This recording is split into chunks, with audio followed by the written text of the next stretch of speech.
Hi, I'm Peter Burlingame of the Self-Defense Initiative. Recoil is something that you need to understand if you want to shoot efficiently. Now, if you're only firing one shot at a time, recoil is not that big a deal. But if you're shooting rapid shots, then effectively dealing with the recoil becomes important. And whether this is, shooting in competition, whether it's IDPA or US IPSC, or defensive shooting, understanding recoil and understanding the body mechanics behind handling recoil and controlling it are important. So let's take a look at that. The first thing we need to understand is that this is a result of the Newton's third law of motion, which is for every action there's an equal and opposite reaction. So when the gun fires, the firing pin hits the primer explodes, sending a little spark into the gunpowder burns really rapidly, and the rapidly expanding gases start pushing the projectile forward down the barrel. At that point, recoil starts, because for every action there's an equal and opposite reaction. So as the bullet's getting pushed down the barrel, the now empty cartridge casing is getting pushed backwards, so part of that force is going towards you. Now, if we look at where the barrel is on the pistol, it's on the top, and that force is getting directed straight back to here. But your hand is down here. Now, what happens is, as this force goes backwards, it hits your hand. And because your hand's not directly behind it, it's down here, this actually acts as a hinge point, and the gun will pivot around that point. And this is called muzzle flip or muzzle rise. And as the gun rises, it's no longer on target. So before we can fire another effective shot, we have to bring the gun back down. And that's where there's various techniques, whether it's stance or grip or a combination of those that we use to keep the muzzle on target as quickly as possible, or bring the muzzle back on target as quickly as possible. Another aspect of this is the actual mechanical design of the firearm. And if you look at the Glocks, if you look at the Colt 1911s, the Smith & Wesson M&Ps, what they've done is they've put the bore axis, that's the center line of the bore, as low as they can, so that the barrel is as close to the hand as possible, so that hinge point, that pivot point, is as close to the barrel as possible, so there's less mechanical advantage the gun has over your hand and your wrist. Now, if you look at a gun like the SIG, they put the barrel pretty high up, and so if we look at the difference between these two guns, you can see the barrel on the SIG is a good 3/4 of an inch higher above that pivot point of this top of the back strap than it is on the Glock, and that gives the SIG a mechanical advantage over you, which is not something we want. The H&K USP also has a pretty high bore line or bore axis as related to these other pistols. The Springfield XD also is a bit higher than I believe it needs to be. So while the SIG's a great gun, and it's certainly reliable and functions well and it's accurate, that is one of the features that I'm not crazy about on this, or the H&Ks or the Springfields, that I'm giving the gun by design a little bit more torque on my wrist than I want it to have. Same thing with sporting guns. So here I have the venerable Remington 870 pump shotgun. And if you look at the bore line, it is a couple of inches above the heel of the butt. So when this force is directed along the barrel and it finally hits your shoulder, it's going to pivot upwards. Now, just as a thought experiment, what would happen if we shot the gun upside down? Which way would it recoil? Would it still recoil this way? Now, when the Germans invented the Sturmgewehr, the storm rifle or the assault rifle, one of the things they wanted was a gun that would be capable of rapid fire, fully automatic fire, that was effective. So they wanted to reduce the muzzle climb. They wanted to reduce the mechanical advantage that the gun had over you. And so what they did was they put the barrel directly in line with the stock. So now the force of the recoil is going straight back and hitting your shoulder. And so muzzle rise is going to be severely limited because of that. The downside of this is because the barrel is so low below my eyesight, we end up having to put high sights on the rifle to make up for that, because now my eye is 2 inches above the barrel. So now that we know a little bit about what to look for, let's actually do some shooting and see the actual effects biomechanically of recoil on the body and what we can do to minimize those effects. Okay, so let's look at the effects of recoil on the body and how we can mitigate the recoil so we can shoot quickly and efficiently. First, I'm just going to stand skeletally. So my feet are shoulder width apart, but my knees are locked. My hip is locked, my shoulders are directly in line with the rest of my body, and I'm going to fire one shot. Now I'm going to shoot at a steel target, so you'll be able to hear if I hit or not. And what I'm going to do is I'm going to fire the shot. I'm going to stop the gun at the top of its recoil, so you can see just how much it recoils.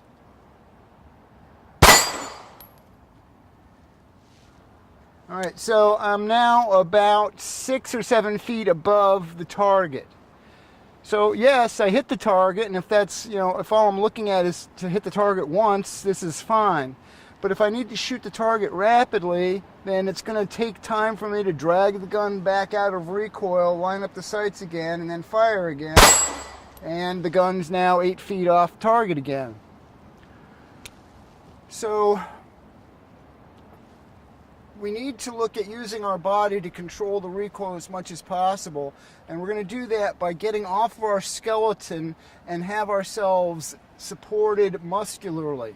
So I want to use all the big muscles in my body to support not only myself but the gun. So the first thing I'm going to do is change my feet position, so not only are they going to be shoulder width apart this way, but also front to back. So I'm going to drop my strong leg back a little bit, so about the toes of my right foot are about even with the heel of my left foot. Now what's more important is I'm going to unlock my knees. I'm not going to crouch down, I'm just going to unlock them. At this point, my skeleton isn't holding my body up, my muscles are. So the big calf muscles, the big muscles in my thigh, the glutes, all of that is now holding me up.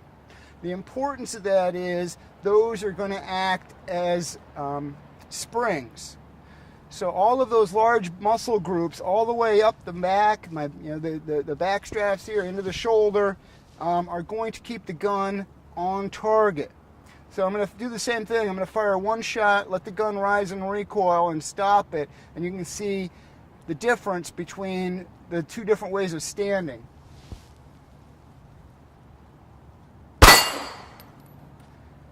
And you can see now I'm only about a foot above the target. So I have much less distance to bring the gun back down to get another hit on target.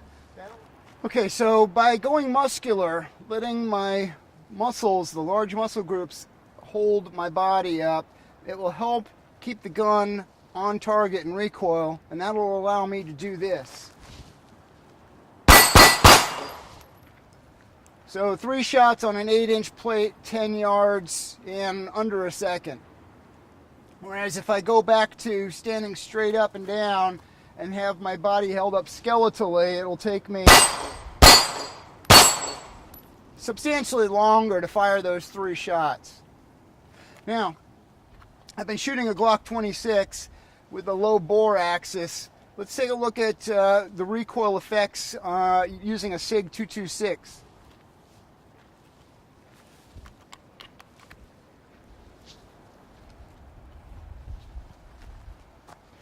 All right, so I'll do the upright one.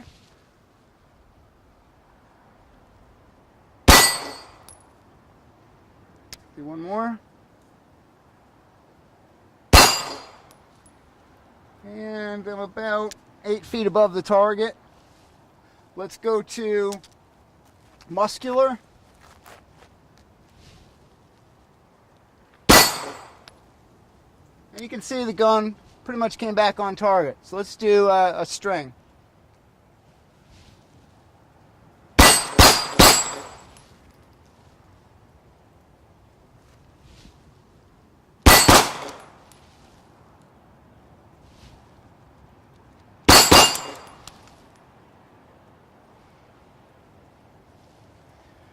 So you can see that just by using your body efficiently, you can control the recoil and shoot effectively much more quickly. Now, let's take a look at single hand shooting. There's a very good chance that in a gunfight you're going to only have one hand available to you in the fight. It may be that one hand is hurt. It may be that the other hand is busy doing something, holding something, pushing something, fighting something, and you only have one hand available for the gun. Now, if I shoot the pistol with one hand, which way is it going to recoil? The gun's going to recoil into the area where it has the least resistance. And as I'm holding the pistol, my hand touches the back, the right side, the front, the left side's open. So when I fire, the gun's going to fire, is going to recoil up, but it'll also recoil to the side. So it'll look like this. I'm going to go shooting it skeletal so we can see the effect of only having one hand on the gun. All right, you can see there's quite a bit much more recoil now. The gun's, quite a bit higher than it was when I had two hands on, and it moved diagonally instead of just straight up and down.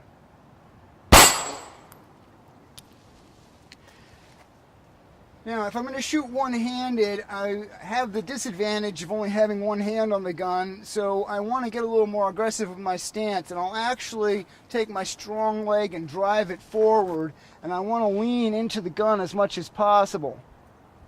And you can see the gun hardly recoiled at all. So let's see what I can do for multiple shots.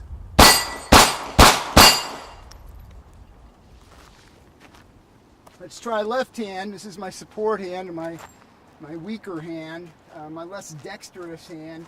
If I shoot now, which way is the gun going to recoil? Obviously up, but towards the area where there's the least resistance, so it's going to go diagonally.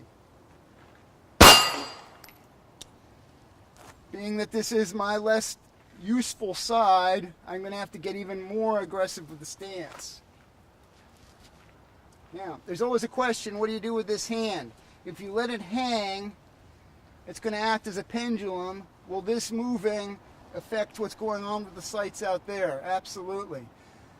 So let's keep that hand in tight to us. There's also the natural reaction. If you hurt your hand, you hurt your arm, you tend to bring it up in front of you and hold it in front of you. So this is a natural position. Now let's see what this looks like.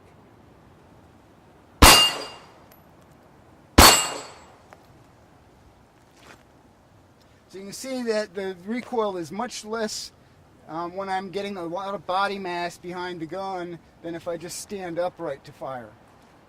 Let's see what happens if I hold the gun in a different direction.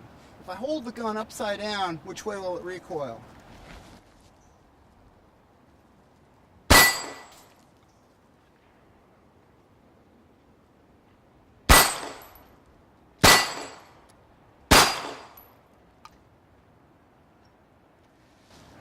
So you can see the gun is recoiling downwards. Recoil is not a fighting against gravity. It is a mechanical function of this pivot point and the forces of the bullet acting upon that pivot point. If we held the gun sideways, which way would it recoil? If I hold the gun this way, which way is it going to recoil? horizontally. Let's take a look at this with long guns.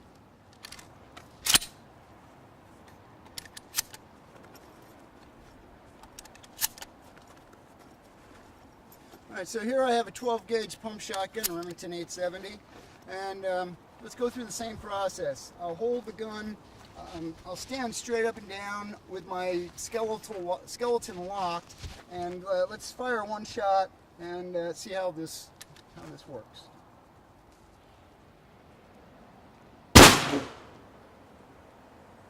Alright, and about 12, 15 feet above the target area. So, with all this recoil, not only am I not effective shooting, but the gun's beating me up a lot more than it needs to.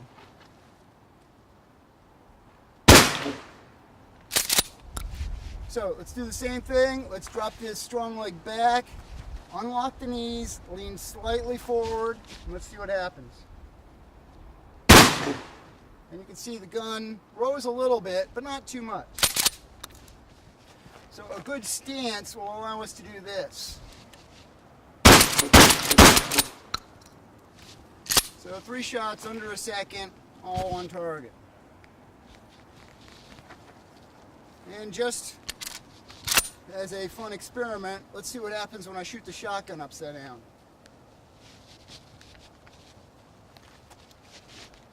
So, which way do we anticipate the gun to recoil? And recoil downwards. So that's a little bit about the mechanics of recoil, what happens when the gun discharges, and how you can control it more effectively, allowing you to put more rounds on target in a shorter period of time. I'm Peter Burlingame of the Self-Defense Initiative. Thanks for watching. Be safe out there.